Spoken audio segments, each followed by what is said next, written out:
ప్రతి సందర్భం ప్రత్యేకం, ప్రతి సంబరం శాశ్వతం. మీ one stop shopping destination Mysore sari Udyog.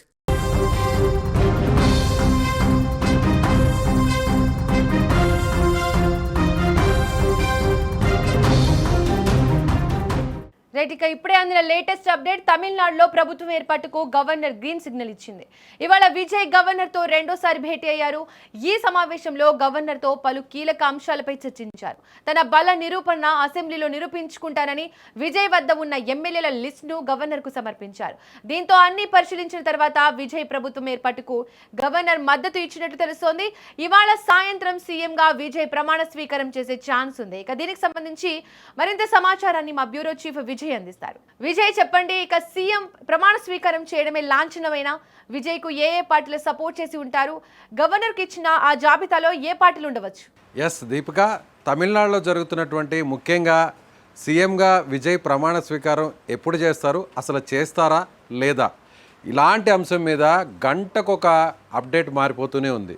Vijay సినిమాల్లో ట్విస్ట్లు ఎలా ఉంటాయో, లేదంటే ఒక భారీ సూపర్ హిట్ అయినటువంటి సినిమాల్లో గంటకు సినిమా చూస్తుంటే సన్నివేశాల్లో ఏ విధంగా సస్పెన్స్ కొనసాగుతుందో, ప్రస్తుతం తమిళనాడు రాజకీయాల్లో పాలిటిక్స్లో కూడా అలాంటి సస్పెన్సే కొనసాగుతుంది. గంటకు ఒక అప్డేట్ వస్తుంది, గంటకు నిర్ణయాలు మారిపోతున్నాయి. సో ఇప్పుడు కూడా మళ్ళీ ఇదొక బిగ్ బ్రేకింగ్గా చెప్పాలి. సో విజయ్ ప్రభుత్వాన్ని ఏర్పాటు చేయడానికి తమిళనాడు ఇన్ఛార్జ్ గవర్నర్గా ఉన్న రాజేంద్ర పర్లికర్ గ్రీన్ సిగ్నల్ ఇచ్చినట్టుగా తెలుస్తుంది. ఇవాళ రెండవసారి మళ్ళీ విజయ్ తన ఎమ్మెల్యేలతో కలిసి, అక్కడ ఉన్నటువంటి ముఖ్య నాయకులతో కలిసి గవర్నర్తో దాదాపు 40 నిమిషాలు లోక్భవన్లో భేటీ అయ్యారు. ఈ 40 నిమిషాల్లో కూడా ఆయన చాలా క్లారిటీగా మాట్లాడారు. ఆయన పార్లమెంటు చట్టంలో ఉన్నటువంటి ప్రతి అంశాన్ని కూడా అక్కడ గవర్నర్కు గుర్తు చేస్తూ, తన దగ్గర ఉన్నటువంటి 107 మంది ఎమ్మెల్యేలు, కాంగ్రెస్ పార్టీ సపోర్ట్ చేసినటువంటి 5 మంది ఎమ్మెల్యేలతో పాటుగా తనకు అదనంగా సపోర్ట్ చేసేటువంటి ఎమ్మెల్యేల వివరాలను కూడా అక్కడ గవర్నర్కు సబ్మిట్ చేసినట్టుగా తెలుస్తుంది. అయితే ఇప్పుడు గవర్నర్ నిన్న ఆల్రెడీ ఇవాళ ఉదయం 11:30 జవహర్ లాల్ నెహ్రూ ఇండోర్ స్టేడియంలో ప్రమాణ స్వీకారానికి విజయ్ అన్ని రకాల ఏర్పాట్లు చేశారు. అలాగే ప్రభుత్వానికి గతంలో చీఫ్ సెక్రటరీగా పనిచేసినటువంటి ఆయన నేతృత్వంలో అన్ని రకాల ఏర్పాట్లు కూడా అధికార యంత్రాంగం పూర్తి చేసింది. కానీ నిన్న సాయంత్రం వరకు కూడా గవర్నర్ ఎక్కడా కూడా గ్రీన్ సిగ్నల్ ఇవ్వకపోవడం, గవర్నర్ ప్రమాణ స్వీకారానికి ఓకే చెప్పకపోవడంతో ఇవాళ జరగాల్సినటువంటి కార్యక్రమం రద్దయింది. సో విజయ్ న్యాయ కోవిధులతో, లీగల్ ఎక్స్పర్ట్స్తో కూడా సమావేశమయ్యారు. ఒకవేళ ఇదే స్టేటస్ కానీ కంటిన్యూ అయితే, ఒకవేళ ఇదే విధంగా గవర్నర్ తనకు రెండవసారి కూడా కలిసిన తర్వాత అవకాశం ఇవ్వకపోతే, ప్రభుత్వాన్ని ఏర్పాటు చేయడానికి అవకాశం ఇవ్వకపోతే సుప్రీంకోర్టుని ఆశ్రయించడానికి విజయ్ సిద్ధమయ్యారు. సో ఈ విషయాన్ని కూడా గవర్నర్ దగ్గర ఆయన ప్రస్తావించారు. గతంలో కూడా మహారాష్ట్ర ఎన్నికల సమయంలో, అదే 2018లో కర్ణాటకలో జరిగినటువంటి సమయంలో, 2019లో మహారాష్ట్ర ఎన్నికల సమయంలో ఇదే విధంగా ప్రభుత్వ ఏర్పాటుకు అక్కడ బీజేపీకి అప్పుడున్నటువంటి గవర్నర్లు ఏకపక్షంగా నిర్ణయం తీసుకుంటే, అప్పుడు జేడీఎస్ కానీ, కాంగ్రెస్ పార్టీ కానీ, అదేవిధంగా మహారాష్ట్రలో ఉన్నటువంటి కాంగ్రెస్ పార్టీ కానీ, శివసేన పార్టీలు కానీ ఇవి నేరుగా సుప్రీంకోర్టుకు వెళ్ళి అక్కడి నుంచి డైరెక్షన్ తెచ్చుకొని గవర్నర్కి డైరెక్షన్ ఇప్పించి అప్పుడు ప్రభుత్వాలను ఏర్పాటు చేసినటువంటి అంశాలను కూడా అక్కడ విజయ్ గవర్నర్ ముందు ప్రస్తావించారు. కాబట్టి గవర్నర్ ఇరుకున పట్టేటువంటి అన్ని అంశాలను కూడా ఆయన ముందు ఉంచడం, పక్కాగా లీగల్ ఎక్స్పర్ట్స్తో మాట్లాడిన తర్వాతే గవర్నర్ దగ్గరికి ఒక రోడ్ మ్యాప్తో వెళ్ళడం. సో అదేవిధంగా తనకు బ్యాకప్లో ఉన్నటువంటి ఎమ్మెల్యేలకు సంబంధించినటువంటి వివరాలను కూడా ఆయన ఇవ్వడం. అంటే ఇప్పుడు కాంగ్రెస్ పార్టీ 5 మంది ఎమ్మెల్యేలు, సో వామపక్షాలు కూడా నిన్నటి వరకు కూడా విజయ్కు సపోర్ట్ చేస్తామని ఫస్ట్ ప్రకటించి తర్వాత వెనకడుగు వేశారు. కానీ ఇప్పుడు వామపక్షాల మీద కూడా ఒత్తిడి వచ్చింది. ఎందుకంటే వామపక్షాలకు బీజేపీకి పడదు. దీని వెనకంతా కూడా, గవర్నర్ వెనకంతా కూడా విజయ్ని ముఖ్యమంత్రి కానివ్వకుండా బీజేపీ అడ్డుకుంటుందనేది ప్రతి ఒక్కరికి తెలిసినటువంటి అంశమే. ఇలాంటి సందర్భంలో వామపక్షాలు కాంగ్రెస్ వైపు నడవకుండా, ఇండియా కూటమిలో కాంగ్రెస్తో కలిసి నడుస్తున్నటువంటి వామపక్షాలు ఇప్పుడు టీవీకే విజయ్ని ఇబ్బంది పెట్టడానికి కాంగ్రెస్కు వ్యతిరేకంగా నిర్ణయం తీసుకుంటూ పరోక్షంగా బీజేపీకి సపోర్ట్ చేస్తున్నాయనేటువంటి ఒక వాదన బలపడడంతో అది జాతీయ స్థాయిలో కమ్యూనిస్టులు మనుగడకే ప్రశ్నార్థకంగా మారుతుందన్నటువంటి నేపథ్యంలో ఇప్పుడు కమ్యూనిస్టులు కాస్త మెత్తపడ్డాయి. ఇప్పటికే సిపిఐ పార్టీ కూడా తన దగ్గర ఉన్నటువంటి ఇద్దరు ఎమ్మెల్యేలను విజయ్కు సపోర్ట్ చేసే విధంగా కూడా మంతనాలు జరుపుతున్నారు. అయితే అక్కడ కాస్త ప్రతిష్టంభన ముఖ్యంగా మంత్రులకు సంబంధించి కూడా ఇద్దరు ఎమ్మెల్యేలు ఉన్నారు కాబట్టి మాకు ఒక మంత్రి లేదంటే మరొక కీలకమైన పదవి ఇవ్వాలనేటువంటి డిమాండ్ను వామపక్షాలు ఉంచినటువంటి పరిస్థితుల్లో అక్కడ ఒక మంత్రి పదవిని ఇవ్వడానికి విజయ్ గ్రీన్ సిగ్నల్ ఇచ్చినట్టుగా తెలుస్తుంది. అలాగే మరొక రీజనల్ పార్టీ వీసీకే పార్టీ కూడా మొదట పొత్తుకు సిద్ధమని ఫలితాలు వచ్చే టైంలోనే చెప్పడం జరిగింది.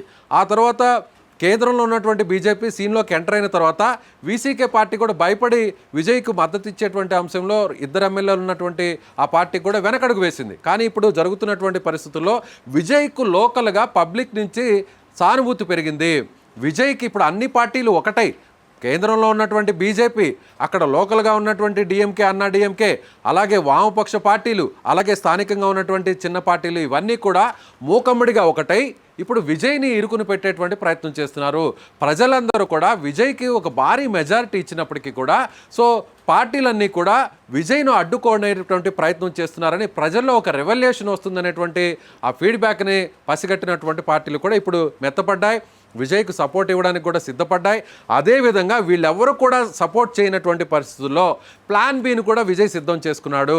మరోవైపు అన్నా డిఎంకే పార్టీలో ఉన్నటువంటి కొంతమంది ఎమ్మెల్యేలు ఇప్పటికే షణ్ముగానికి సంబంధించినటువంటి టీంలో ఉన్నటువంటి ఆ వర్గీయులందరూ కూడా విజయ్కి సపోర్ట్ చేస్తామని కూడా ఇప్పటికే అక్కడ పాండిచేరిలో రిసార్ట్లో ఉన్నటువంటి అన్నా డిఎంకే ఎమ్మెల్యేలందరూ కూడా ఆ రిసార్ట్లో స్టే చేసినటువంటి ఎమ్మెల్యేల్లో ఒక వర్గం చీలిపోవడం జరిగింది. ఎట్టి పరిస్థితుల్లో మీరు కానీ విజయ్కు వ్యతిరేకంగా నిర్ణయాలు తీసుకొని బీజేపీ చెప్పినట్టుగానే వింటే ఒకవేళ బయట ప్రచారం జరుగుతున్నట్టు డిఎంకే పార్టీతో కలిసి అన్నా డిఎంకే ప్రభుత్వాన్ని ఏర్పాటు చేయదలిస్తే మేము అన్నా డిఎంకే పార్టీ నుంచి బయటకు వెళ్ళిపోతాం, నేరుగా పార్టీని చీలుస్తాం, విజయ్కు సపోర్ట్ చేస్తామనేటువంటి ఒక అల్టిమేటం జారీ చేయడంతోనే ఇప్పుడు ఆ విషయాన్ని కూడా గమనించినటువంటి కమ్యూనిస్టు పార్టీలు, అలాగే వీసీకే పార్టీ, మిగిలినటువంటి చిన్న చితక పార్టీలన్నీ కూడా ఇప్పుడు చేసేదేమీ లేక ప్రజల నుంచి వ్యతిరేకతను మనం మూటగట్టుకుంటే భవిష్యత్తులో మన మనుగడ ప్రశ్నార్థకమవుతుంది.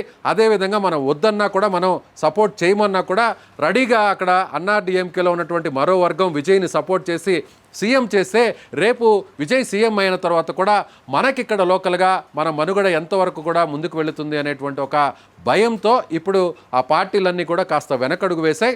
విజయ్ ఇప్పుడు గవర్నర్ని కలిసిన తర్వాత కూడా చాలా స్ట్రైట్గా చెప్పారు, తమ దగ్గర ఉన్నటువంటి మద్దతు ఇది, మీరు పార్లమెంట్ చట్టం ప్రకారం ప్రజాస్వామ్యంలో ఉన్నటువంటి ఆ క్లాజెస్ అన్నింటినీ కూడా మీరు ఒకసారి అవలోకన చేసుకుని ఆ తర్వాత అందులో ఉన్నదాని విధంగానే ముందు ప్రమాణ స్వీకారం చేయించండి, అలాగే ఫ్లోర్ టెస్ట్ పెట్టండి, అసెంబ్లీలో విశ్వాస తీర్మానాన్ని పెట్టిన తర్వాత తాను మెజారిటీని నిరూపించుకుంటానని ఆయన చాలా క్లియర్ కట్గా అక్కడ గవర్నర్తో ఎక్స్పర్ట్స్తో కలిసి మాట్లాడిన తర్వాత ఇప్పుడు గవర్నర్ చేసేదేమీ లేక బీజేపీకి కూడా ఇప్పుడు చెడ్డ పేరు వస్తుందనేటువంటి ఉద్దేశంతో కాస్త వెనకడుగు వేసినట్టుగా తెలుస్తుంది. ఇవాళ విజయ్ ప్రమాణ స్వీకారం చేయడానికి కూడా గవర్నర్ గ్రీన్ సిగ్నల్ ఇచ్చినట్టుగా తెలుస్తుంది. దీపిక, విజయ్ ఇక మరోవైపు అన్నా డిఎంకే అధినేత ఎవరైతే ఉన్నారో పళనిస్వామి కూడా గవర్నర్ అపాయింట్మెంట్ కోరారు కదా, మరి దీన్ని ఎలా చూడొచ్చు? అన్నా డిఎంకే సంబంధించినటువంటి ఎమ్మెల్యేలందరూ కూడా క్యాంప్ పాలిటిక్స్లో ఉన్నారు. అలాగే టీవీకే పార్టీకి సంబంధించిన ఎమ్మెల్యేలందరూ కూడా ఒక రిసార్ట్లో ఉన్నారు. అలాగే డిఎంకే పార్టీకి సంబంధించినటువంటి ఎమ్మెల్యేలు రిసార్ట్లో లేరు కానీ క్యాంప్లో లేరు కానీ అందరూ కూడా చెన్నైలో అందుబాటులో ఉన్నామని ఆ పార్టీ అధిష్టానం పిలుపునిచ్చింది. ఇవాళ పార్టీ కార్యాలయంలో కూడా స్టాలిన్ అందరితో కూడా సమావేశం నిర్వహించబోతున్నారు.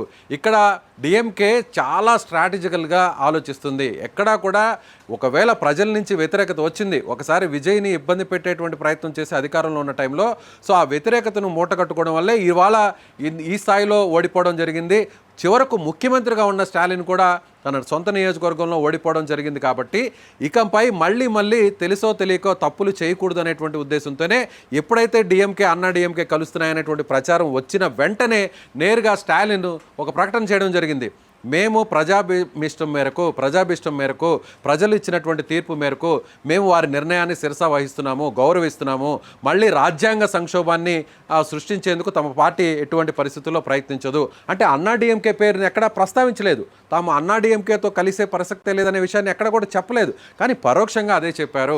విజయ్ టీవీకే పార్టీ ప్రభుత్వాన్ని ఏర్పాటు చేయదలిస్తే మేము ఎలాంటి అడ్డంకులు సృష్టించము అనేటువంటి విషయం చెప్పడంతో ఇప్పుడు డిఎంకే పార్టీ ఒక సేఫ్ జోన్లో ఉంది. ప్రజల నుంచి మరింత వ్యతిరేకతను కూడగట్టుకోకుండా కూడా డిఎంకే పార్టీ తన పందాలో తాను ముందుకు వెళ్తుంది. అయితే ఇప్పుడు అన్నా డిఎంకే పార్టీ మాత్రం గవర్నర్ అపాయింట్మెంట్ ఎందుకు కోరిందంటే విజయ్ మళ్ళీ గవర్నర్ని కలవకముందే మళ్ళీ దీన్ని కొంత జాప్యం జరిపితే విజయ్ ప్రమాణ స్వీకారాన్ని ప్రభుత్వ ఏర్పాటుకు ఆ గడువును కొంత పెంచగలిగితే గవర్నర్ దగ్గరికి వెళ్ళి తాము కూడా ప్రభుత్వాన్ని ఏర్పాటు చేస్తాము, తమ దగ్గర కూడా ఎమ్మెల్యేల సంఖ్య ఉంది కాబట్టి మాకు అవకాశం ఇవ్వండి అనే విధంగా కూడా పళనిస్వామి గవర్నర్ కోరుతారేమో అనేటువంటి ఒక చర్చ అయితే నడుస్తుంది.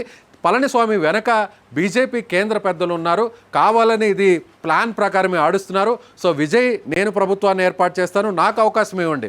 అలాగే అన్నాడీఎంకే పార్టీ అధినేతగా ఉన్నటువంటి పళనిస్వామి కూడా నేను కూడా ప్రభుత్వాన్ని ఏర్పాటు చేస్తాను, నా దగ్గర కూడా ఎమ్మెల్యేల జాబితా ఉంది, నన్ను ప్రమాణ స్వీకారం చేయించిన తర్వాత ఫ్లోర్ టెస్ట్కు నాకు కొంత గడువు ఇవ్వండి, అసెంబ్లీలో నిరూపించుకుంటానని పళనిస్వామి ఈ విషయాన్ని గవర్నర్ దృష్టికి తీసుకువెళ్తాడేమో అనేటువంటి ఒక చర్చ అయితే ఇప్పుడు తమిళనాడులో వినిపిస్తుంది. సో ఇదంతా కూడా చూస్తుంటే ఒక మైండ్ గేర్తో క్లియర్ కట్గా విజయ్ని అడ్డుకోవాలనేటువంటి ప్రయత్నం కేంద్ర పెద్దలు చేస్తున్నారు. అందుకు తగ్గట్టుగానే అన్నాడీఎంకే వ్యవహరిస్తుంది. ఇప్పుడు అన్నాడీఎంకే నిర్ణయంలో కూడా ఆ పార్టీలో చీలిక వచ్చింది. ఆ పార్టీలో చీలిక వచ్చినటువంటి ఎమ్మెల్యేలు చివరి నిమిషంలో ఒకవేళ విజయ్కి పూర్తి స్థాయిలో గవర్నమెంట్కి సపోర్ట్ చేయడానికి ఏ పార్టీ కూడా ముందుకు రాని పక్షంలో వీళ్ళంతా కూడా విజయ్తో చేతులు కలపడానికి సిద్ధంగా ఉన్నారు. కాబట్టి ప్రస్తుతం జరుగుతున్నటువంటి పరిణామాలని చూస్తే కూడా విజయ్కు అనుకూలంగానే ఉన్నాయి. గవర్నర్ కూడా గ్రీన్ సిగ్నల్ ఇచ్చారు. అయితే ముందుగా ఇచ్చినటువంటి అపాయింట్మెంట్ ప్రకారం పళనిస్వామితో కూడా మాట్లాడేటువంటి అవకాశం ఉంది. ఇప్పుడు లోక్ భవన్ నుంచి అధికారికంగా గవర్నర్ ఇచ్చేటువంటి ప్రకటన కోసం అందరూ ఎదురు చూస్తున్నారు. సో విజయ్తో మాత్రం ఎస్ మీకు గవర్నమెంట్ ఫామ్ చేయడానికి ఓకే, మీరు చెప్పిన పాయింట్స్ అన్నీ కూడా వ్యాలిడ్ పాయింట్స్, ఎస్ ఓకే మీరు ప్రభుత్వాన్ని ఏర్పాటు చేయొచ్చు, నాకు కొంత సమయాన్ని ఇవ్వండి అనేటువంటి విధంగా కూడా గ్రీన్ సిగ్నల్ ఇచ్చినట్టుగా పరోక్షంగా సానుకూలంగా అటు విజయ్కి సమాధానం ఇచ్చారు గవర్నర్. అదే విషయాన్ని టీవీకే వర్గాలు మీడియాకు కూడా ఇచ్చాయి. అయితే పళనిస్వామికి ముందుగా ఇచ్చినటువంటి షెడ్యూల్ ప్రకారం ఆ షెడ్యూల్లో భాగంగానే పళనిస్వామితో కూడా మాట్లాడిన తర్వాత అప్పుడు లోక్ భవన్ నుంచి అధికారికంగా ప్రమాణ స్వీకారానికి సంబంధించినటువంటి సమయం బయటకు వచ్చేటువంటి అవకాశం ఉంది. అయితే ఇప్పుడు ప్రమాణ స్వీకారం ఎక్కడ జరుగుతుంది?